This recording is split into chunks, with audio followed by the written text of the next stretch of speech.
পাথাৰকান্দি কনষ্টিটুৱেঞ্চিত আমি যিমান দেখিছোঁ যে যোন মানুহবিলাকে কংগ্ৰেছৰ লগত আছে, হয় বা এই মাটি কেলেংকাৰীত জড়িত, নহ'লে 2 নম্বৰত জড়িত, নহ'লে মানে ড্ৰাগছৰ লগত তেওঁলোকৰ আছে, এনেকুৱা মানুহবিলাক মানে বিজেপিৰ বিৰোধিতা কৰি আছে।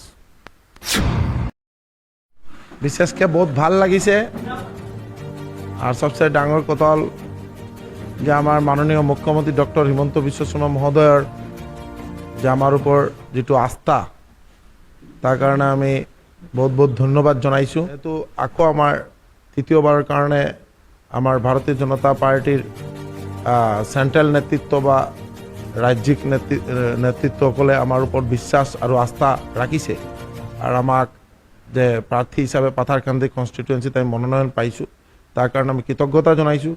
আৰু আমি কংগ্ৰেছৰ লগত এতিয়া কোন আছে, আপোনালোকে দেখিব যে চাউল কেলেংকাৰীত 2010ত এই মানুহজনৰ কিবা নাম খাঙ্গুৰ খাইছিলে বা আৰু বহুত কিবা আছে, বা পাথাৰকান্দি কনষ্টিটুৱেঞ্চিত আমি যিমান দেখিছোঁ যে যোন মানুহবিলাকে কংগ্ৰেছৰ লগত আছে, হয় বা এই মাটি কেলেংকাৰীত জড়িত, নহ'লে 2 নম্বৰত জড়িত, নহ'লে মানে ড্ৰাগছৰ লগত তেওঁলোকৰ আছে, এনেকুৱা মানুহবিলাক মানে বিজেপিৰ বিৰোধিতা কৰি আছে।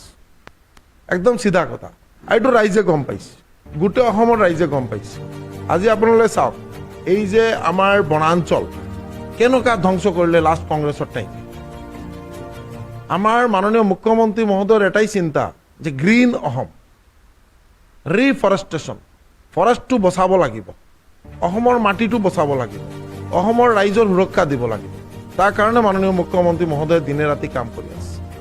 আৰু কংগ্ৰেছে কি কৰি আছে, এই যে অবৈধ নাগৰিকক সুৰক্ষা দিয়াৰ কাৰণে তেওঁলোকে সদায় মানে এটা বেলেগ এটা নেৰেটিভ ক্ৰিয়েট কৰি আছে।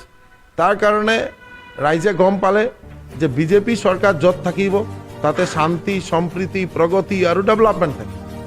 তাৰ কাৰণে এইবাৰ তৃতীয়বাৰৰ কাৰণে অসমত আকৌ বিজেপি চৰকাৰ হ'ব আৰু ডক্টৰ হিমন্ত বিশ্ব শৰ্মা মহোদয় মুখ্যমন্ত্ৰী হিচাপে আকৌ অধিষ্ঠিত হ'ব। এইটোৱেই মা কামাখ্যাৰ শ্ৰীচৰণত সকলো ৰাইজ বা আমি নিজে প্ৰাৰ্থনা কৰি আছোঁ।